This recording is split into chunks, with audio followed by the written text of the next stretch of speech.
नमस्कार विद्यार्थी मित्रांनो, देहाधिकारी स्पर्धा परीक्षा मंचच्या महाराष्ट्र पोलीस भरती 2025 डेली सराव सिरीजमधील आज आहे दिवस 56. आजच्या या व्हिडिओमध्ये आपण पोलीस भरतीच्या अनुषंगानं अत्यंत महत्त्वाच्या प्रश्नांचा स्पष्टीकरणासह सराव करणार आहोत. त्यामुळे जर तुम्ही येणाऱ्या भरतीसाठी फॉर्म भरलेला आहे आणि त्यासाठी चांगल्या प्रकारे सराव करायचा आहे, ग्राउंडसोबत लेखी देखील महत्त्वाची आहे, त्यामुळे चांगल्या प्रकारे सराव करायचा आहे, तर हा व्हिडिओ पूर्ण पहा आणि या सिरीजमधील सर्व व्हिडिओ पहा, जेणेकरून आपल्याला येणाऱ्या भरतीमध्ये याचा फायदा होईल.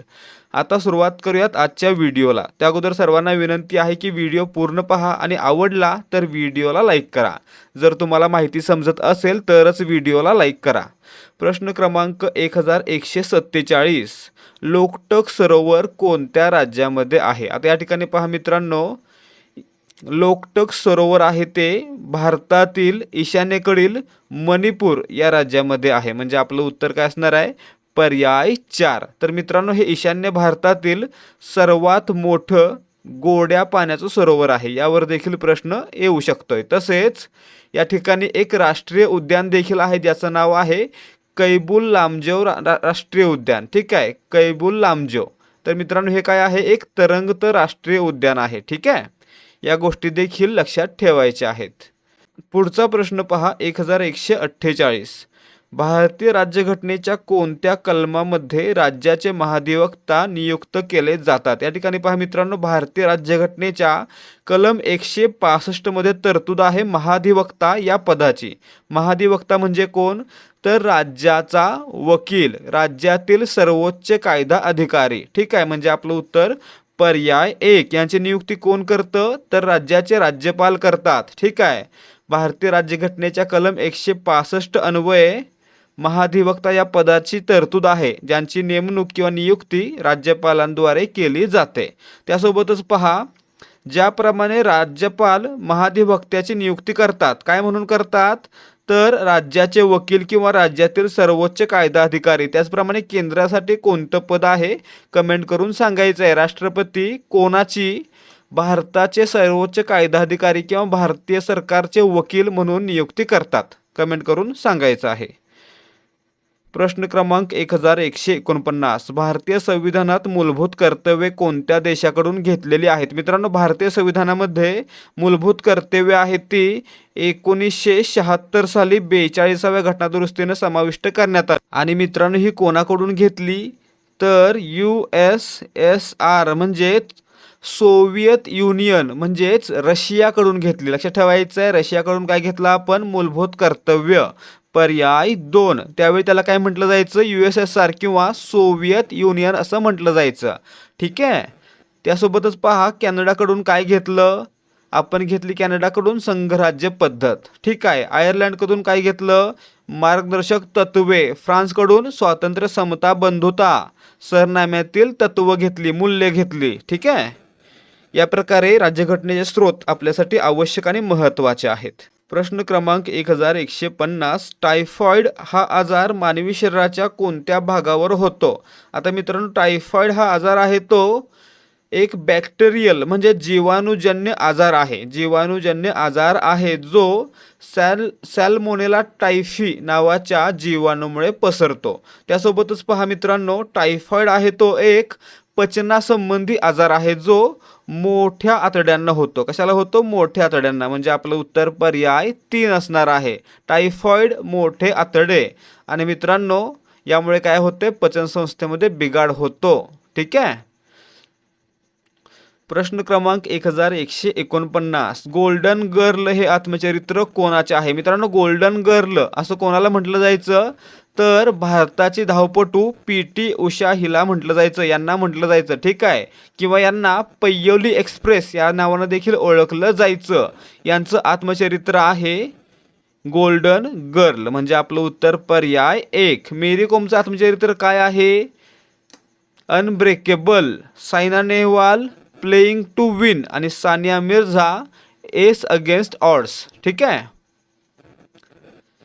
प्रश्न क्रमांक 1152. 1872 मध्ये एका पठाणाने अंदमान बेटावर कोणाचा खून केला? आता मित्रांनो, आपल्याला माहित आहे 18 1872ला भारताची पहिली जनगणना झाली. कोणाच्या काळात? लॉर्ड मेयोच्या काळात. आणि मित्रांनो, लॉर्ड मेयो जेव्हा अंदमानला गेलेला होता तेव्हा त्या ठिकाणी शेर अली अफरिदी नावाच्या एका पठाणानं काय केलं?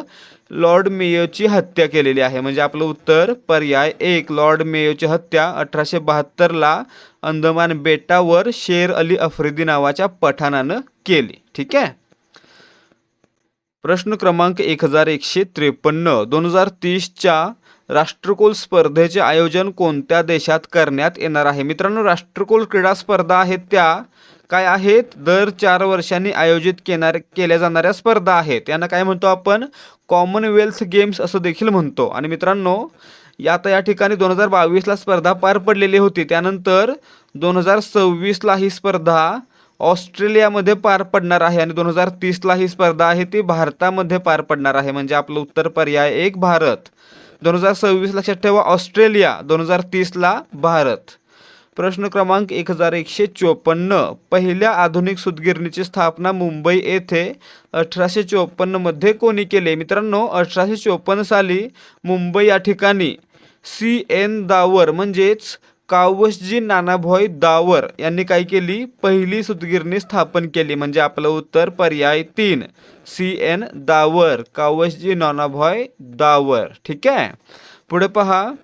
प्रश्न क्रमांक 1155. ब्रिटिश साम्राज्यशाहीने कोणत्या कायद्याखाली ईस्ट इंडिया कंपनीकडून भारताचा राज्यकारभार हाती घेतला? तर मित्रांनो, या ठिकाणी प्रश्न कसे येतात की कोणत्या कायद्यान्वये ब्रिटिश ईस्ट इंडिया कंपनीची सत्ता संपुष्टात आली किंवा कोणत्या कायद्यान्वये ईस्ट इंडिया कंपनीच्या हातातील सत्ता इंग्लंडच्या राणीकडे किंवा इंग्लंडच्या संसदेकडे गेली? तर या ठिकाणी पाहायचं मित्रांनो, भारत सरकार कायदा 1858 म्हणजेच काय? गव्हर्नमेंट ऑफ इंडिया ॲक्ट 1858 नुसार भारतातील ईस्ट इंडिया कंपनीची राजकीय सत्ता समाप्त झाली आणि ती इंग्लंडच्या राणीकडं किंवा इंग्लंडच्या संसदेकडे गेली. म्हणजे आपलं उत्तर या ठिकाणी पर्याय 3, गव्हर्नमेंट ऑफ इंडिया ॲक्ट 1858.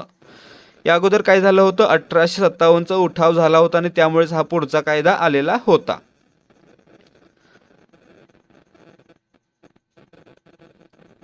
प्रश्न क्रमांक 1156. पित्त हे कोणत्या अवयवात तयार होते? मित्रांनो, पित्त आहे ते यकृतामध्ये तयार होतं आणि पुढे पित्ताशयात साठवलं जातं. ठीक आहे. म्हणजे या ठिकाणी आपलं उत्तर पर्याय 4, यकृतामध्ये तयार होतं. यकृत हे काय आहे? शरीरातील सर्वात मोठी ग्रंथी आहे. ठीक आहे, सर्वात मोठी ग्रंथी आहे. विद्यार्थी मित्रांनो, आता फक्त थोड्या वेळासाठी इकडे लक्ष द्या. आपल्यापैकी बऱ्याच जणांना माहीत असेल की ध्येयाधिकारी स्पर्धा परीक्षा मंचकडून विद्यार्थ्यांचा स्टेट बोर्डचा सराव चांगला व्हावा यासाठी स्टेट बोर्ड वन लाइनर ठोकळा आणलेला होता. त्यासोबतच आता नव्याने मराठी व्याकरणाचा संपूर्ण सराव प्रश्नोत्तराच्या माध्यमातून करण्यासाठी A to Z मराठी व्याकरणाचं एक पुस्तक देखील आपण लॉन्च केलेलं आहे आणि त्याच अनुषंगानं आपण आजच्या व्हिडिओमध्ये एक ऑफर देखील आणलेली आहे. या ऑफरमध्ये आपल्याला मराठी व्याकरणाची 870 पानांची PDF, त्यासोबतच मराठी व्याकरणाच्या 10 सराव प्रश्नपत्रिका आणि त्यासोबत स्टेट बोर्ड वन लाइनर ठोकळा ज्याच्यामध्ये 313 पाने असतील आणि 7000 पेक्षा अधिक प्रश्न असतील. तर मित्रांनो, हे सर्व आपण आजच्या दिवशी देणार आहोत फक्त 200 रुपयांना. याची मूळ किंमत किती होते? तर मराठी व्याकरणाची PDF आपण 200 रुपयांना दिलेली आहे, देत आहोत आणि त्यासोबतच स्टेट बोर्ड वन लाइनर ठोकळा 100 रुपयांना. असे एकत्रित 300 रुपये न होता या तिन्ही गोष्टी एकत्रितपणे आपल्याला फक्त 200 रुपयांना मिळणार आहेत. त्यामुळे जर तुम्हाला तलाठी भरतीसाठी स्टेट बोर्ड GKचा आणि मराठी व्याकरणाचा चांगल्या प्रकारे सराव करायचा आहे तर तुम्ही हा पूर्ण संच नक्कीच विकत घेऊ शकता. याचा तुम्हाला 100% फायदा होईल याची आम्ही हमी देतोय.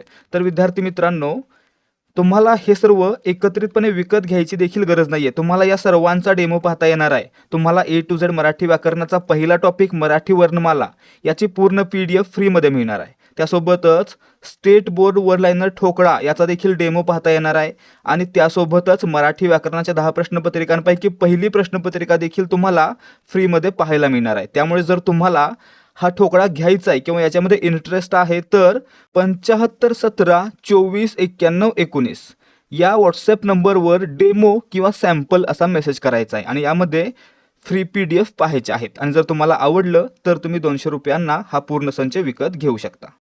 प्रश्न क्रमांक 1157. अंजली या शब्दातील अनुस्वाराचा उच्चार खालीलपैकी कोणत्या अनुनासिका समान होतो? आता या ठिकाणी पाहायचं आहे अंजली या शब्दातील अनुस्वार कसा आहे, तर अ वर आलेला आहे आणि त्यानंतर आपल्याला काय करायचं आहे, अनुस्वाराचा उच्चार कोणत्या अनुनासिकासारखा आहे ते ओळखायचं आहे. अशा वेळी काय करणार, अनुस्वारानंतर जे काही व्यंजन आलेलं असेल त्याच्या गटातील अनुनासिक जे असणार आहे ते म्हणजे हा अनुस्वार असणार आहे. ठीक आहे. मग या ठिकाणी काय आलं, ज आलं आणि जच्या गटामध्ये कोणतं अनुनासिक आहे, तर हे त्र सारखं दिसणारं न हे अनुनासिक आहे. ठीक आहे. म्हणजे या ठिकाणी याला काय म्हणूया आपण, अंजलीमधील अनुनासिक कोणतं, तर हे त्र सारखं दिसणारं न. ठीक आहे. म्हणजे आपलं उत्तर पर्याय 3. आता काही विद्यार्थी मला म्हणत आहेत की तुम्ही याचे उच्चार चुकीचे करताय, याला त्र म्हणताय. याला जर मी न म्हणालो तर तुम्ही काय करणार, न कोणता, नराचा की बाणाचा? तर या ठिकाणी काय होतं, तर हे आहे ड किंवा याला काय म्हणूया आपण, नच म्हणूया. ठीक आहे. हे क च्या गटातील अनुनासिक आहे न आणि हे काय आहे, तर च च्या गटातील अनुनासिक आहे, याला देखील काय म्हणायचं, न म्हणायचं. याचा उच्चार देखील न असा होतो. मग या ठिकाणी पहा, याला जर न म्हटलं किंवा याला जरी न म्हटलं तर कन्फ्युजन होणार आहे, म्हणून आपण काय म्हणूया, याला म्हणूया क च्या गटातील ड आणि याला म्हणूया च च्या गटातील त्र, जेणेकरून आपल्याला समजेल हे आहे क च्या गटातील अनुनासिक आणि हे आहे च च्या गटातील अनुनासिक. दोन्हीचे उच्चार कसे होतात, न असेच होतात. प्रश्न क्रमांक 1158. क्रियेच्या संबंधाने ज्याच्यापासून वियोग दाखवायचा त्या शब्दाची विभक्ती कोणती? आता या ठिकाणी पहा मित्रांनो, वियोग दाखवायचा म्हणजे काय करायचं, एक गोष्ट दुसऱ्या गोष्टीपासून लांब गेली असं म्हणायचं. म्हणजे काय झाला, वियोग झाला म्हणायचा. म्हणजे काय झालं, याच्यामध्ये पासून हा शब्द आला म्हणजे काय आलं, ऊन आलं. ऊन किंवा ऊन, ऊन किंवा ऊन असेल तर काय लक्षात ठेवायचं, पंचमी विभक्ती असते, ज्याचा कारकार्थ असतो अपादान म्हणजेच वियोग. म्हणजे आपलं उत्तर या ठिकाणी काय असणार आहे, पर्याय 3. पंचमी या विभक्तीचा संबंध कशाशी आहे, वियोगाशी आहे. पासून गेला, त्याच्याहून दूर झाला म्हणजे काय झालं, वियोग झाला. ऊन आलं की वियोग लक्षात ठेवायचा आहे. प्रश्न क्रमांक 1159. य र ल व यांची उच्चारस्थाने अनुक्रमे कोणत्या स्वरांच्या उच्चारस्थानांसारखी आहेत? आता या ठिकाणी पहा, य र ल व यांना आपण काय म्हणतो, यांना आपण म्हणतो अर्धस्वर. का म्हणतो, कारण यांचे उच्चार आहेत ते अनुक्रमे यचा ई सारखा, रचा रू सारखा, लचा रू सारखा आणि वचा ऊ सारखा असतो. या ठिकाणी रू आहे. ठीक आहे.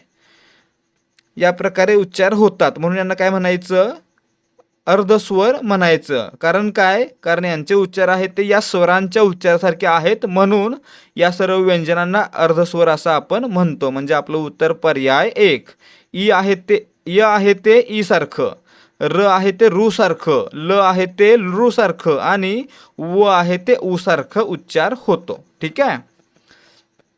म्हणून यांना आपण काय म्हणतोय, अर्धस्वर म्हणतोय. प्रश्न क्रमांक 1160.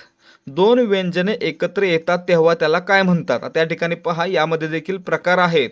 जेव्हा दोन व्यंजने एकत्र येतात तेव्हा काय बनतं, संयुक्त व्यंजन बनतं. म्हणजे आपलं उत्तर या ठिकाणी पर्याय 1. आणि जर एकच व्यंजन 2 वेळा आलं तर त्याला काय म्हणायचं, त्याला द्वित्व असं म्हणायचं. 2 व्यंजन आली की संयुक्त व्यंजन, परंतु एकच व्यंजन 2 वेळा आलं की त्याला म्हणायचं द्वित्व. ठीक आहे. त्यासोबतच 2 व्यंजन अधिक एक स्वर आला तर त्याला काय म्हणणार, जोडाक्षर. ठीक आहे.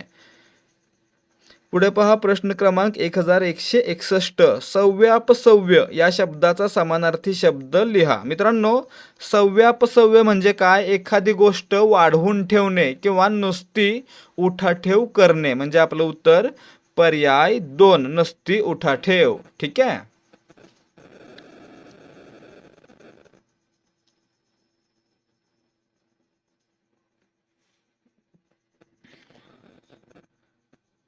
हमरी तुमरी म्हणजे काय असतं, भांडण करणं. ठीक आहे. अघळपघळ म्हणजे काय, ऐस्पेस, भरपूर जागा असणे. ठीक आहे.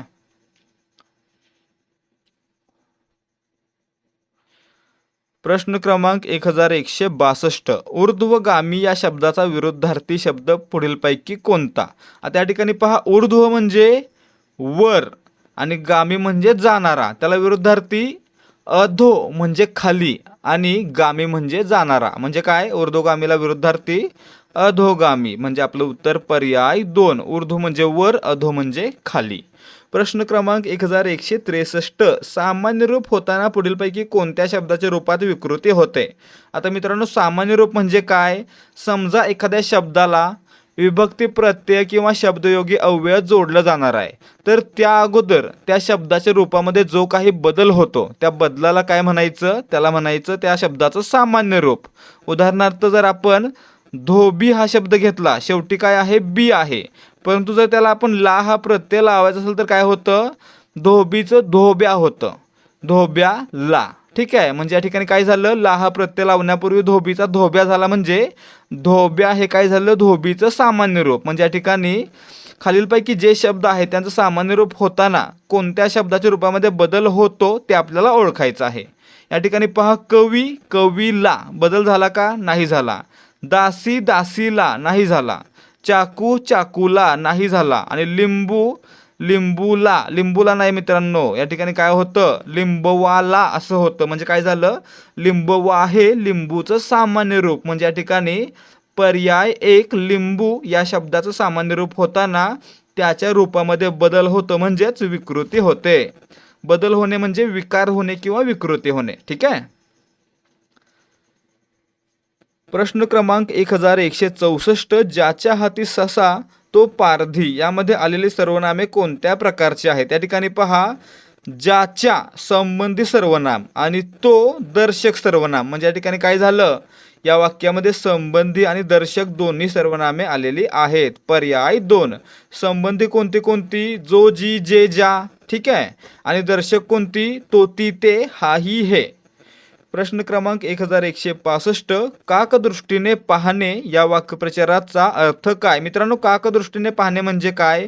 कावळ्यासारखे बारकाईने पाहणे. ठीक आहे. काकदृष्टी म्हणजे कावळ्याची दृष्टी, म्हणजेच बारकाईने पाहणे. पर्याय 1. प्रश्न क्रमांक 1166 पृथकत्ववाचक संख्या विशेषणाचे उदाहरण ओळखा. मित्रांनो, पृथकत्ववाचक संख्या विशेषण म्हणजे काय? तर असं विशेषण ज्यामध्ये किंवा ज्याचा वापर करून वस्तूंचे, व्यक्तींची किंवा काही गोष्टींचे गट केले जातात, म्हणजे गटामध्ये विभाजन केलं जातं, तेव्हा त्याला काय म्हणायचं? पृथकत्ववाचक. या ठिकाणी सहस्त्र गणनावाचक आहे, दुहेरी आवृत्तीवाचक, 60वे क्रमवाचक आणि 10-10चा गट. या ठिकाणी काय केलं? विभाजन केलं गटांमध्ये. म्हणजे या ठिकाणी काय झालं? 10-10चा हे काय झाले? पृथकत्ववाचक संख्या विशेषण. म्हणजेच आपलं उत्तर पर्याय 4. संख्या मोजली तर गणनावाचक, सहस्र गणनावाचक. जर आवृत्ती दाखवली तर त्याला आवृत्तीवाचक. म्हणजे दुहेरी काय झालं? दुहेरी दुप्पट आवृत्तीवाचक. 60वे क्रम दाखवतंय, पहिला दुसरा तिसरा 60वा काय दिसतंय? क्रम दाखवतंय म्हणून क्रमवाचक. ठीक आहे. तर विद्यार्थी मित्रांनो, हे होते आजचे प्रश्न. जर तुम्हाला आजचे प्रश्न आवडले असतील, प्रश्नांची माहिती व्यवस्थितपणे समजली असेल तर या व्हिडिओला लाईक करा. त्यासोबतच याच सारखे आणखी व्हिडिओ पाहण्यासाठी आपल्या चॅनलला सबस्क्राईब करा. भेटूयात पुढच्या भागामध्ये. जय हिंद, जय भारत, जय महाराष्ट्र.